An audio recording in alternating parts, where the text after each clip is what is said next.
Bismillahirrahmanirrahim. Assalamualaikum warahmatullahi wabarakatuh.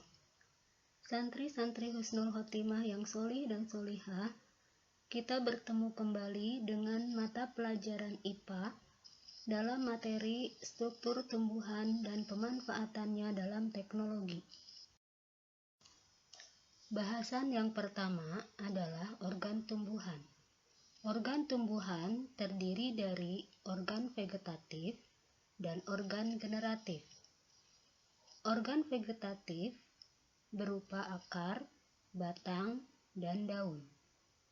Organ generatif berupa bunga, buah, dan biji. Kita bahas satu persatu. Yang pertama, akar. Morfologi akar terdiri dari dua jenis, akar tunggang dan akar serabut. Akar tunggang mempunyai akar primer dan terdapat pada tumbuhan dikotil atau tumbuhan berkeping dua. Sedangkan akar serabut tidak mempunyai akar primer dan terdapat pada tumbuhan monokotil atau tumbuhan berkeping satu. Bagian akar. Bagian akar terdiri dari batang akar, ujung akar, dan tudung akar atau kaliptra. Selanjutnya, anatomi akar. Yang pertama, epidermis. Letaknya di lapisan terluar. Selnya berupa selapis, berdinding tipis, dan tersusun rapat. Fungsinya untuk melindungi jaringan bagian dalam. 2. Korteks.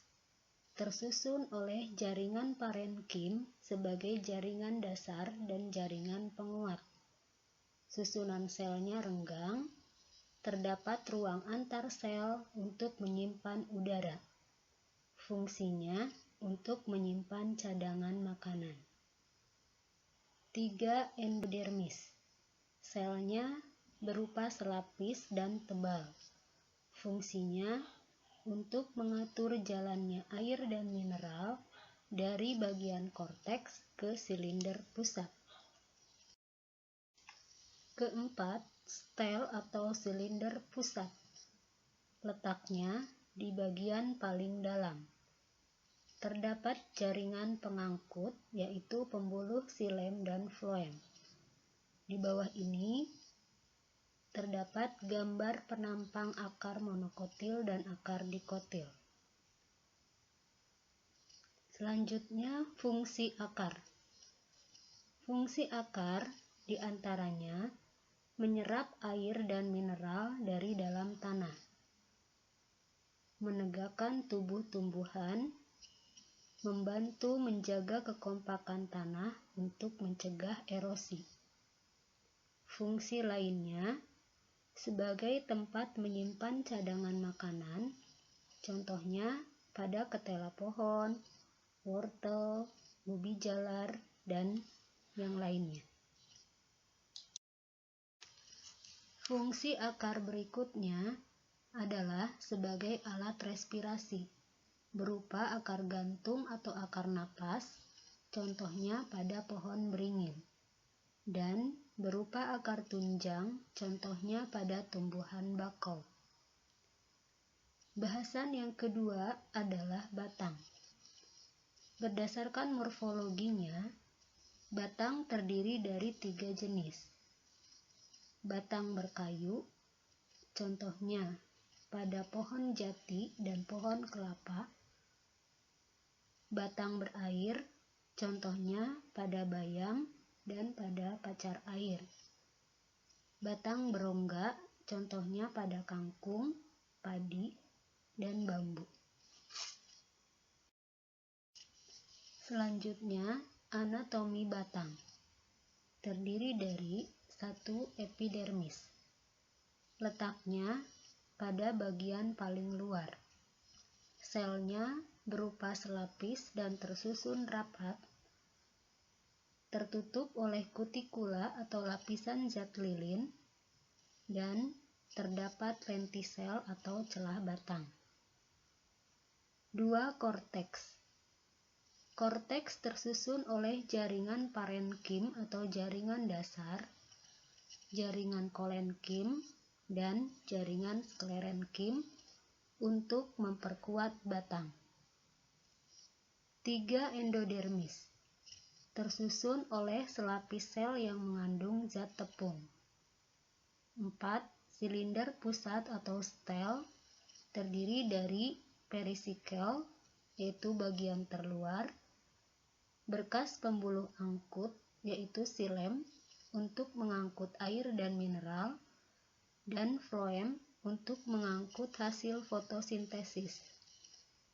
Selanjutnya empulur, yaitu bagian paling tengah. Berikut ini terdapat gambar penampang batang dikotil dan penampang batang monokotil lengkap dengan bagian-bagiannya. Selanjutnya fungsi batang. Yang pertama, tempat melekatnya daun, bunga, dan buah. 2. Tempat berlangsungnya pertukaran gas melalui lentisel atau celah batang. 3. Untuk mengatur posisi daun agar mendapatkan cahaya matahari yang maksimum. 4. Berkas pembuluh di dalamnya berperan untuk mendistribusikan air dan mineral dari akar ke daun dan mendistribusikan hasil fotosintesis ke seluruh tubuh tumbuhan. Fungsi lain dari batang diantaranya 1. Tempat menyimpan cadangan makanan, contohnya pada batang sagu. 2. Tempat menyimpan air, contohnya pada kaktus. 3. Sebagai alat reproduksi vegetatif, contohnya pada ketela pohon. Alhamdulillah, untuk pertemuan kali ini kita cukupkan sekian dulu. Kita akan bertemu kembali di pertemuan selanjutnya. Ibu mengucapkan jazakumullah khairan. Assalamualaikum warahmatullahi wabarakatuh.